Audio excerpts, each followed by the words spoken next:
வணக்கம் வீவர்ஸ். சாய்ந்த தளத்தை சரிபார்ப்பது எப்படி? நீங்கள் பெரிய அளவிலான புதிய கட்டிடங்களை கட்டும்போது உங்கள் தளபாடங்கள் அதாவது ஃப்ளோர் லெவல் நிலையற்றதாக இருக்கக்கூடும். அப்படி இருக்கும் பட்சத்தில் பொதுவாக குழியை சமமாக இருக்கிறதா என்பதை அறிய லேசர் அளவுகளை பயன்படுத்துவதே சிறந்தது.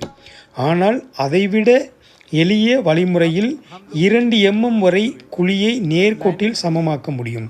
அதற்கு ஒரு குடம் தெளிந்த தண்ணீர், 10 மீட்டர் வாட்டர் லெவல் டியூப் இருந்தால் போதுமானது. அது எப்படி என்பதற்கான இந்த வீடியோவை ஸ்கிப் செய்யாமல் பாருங்கள்.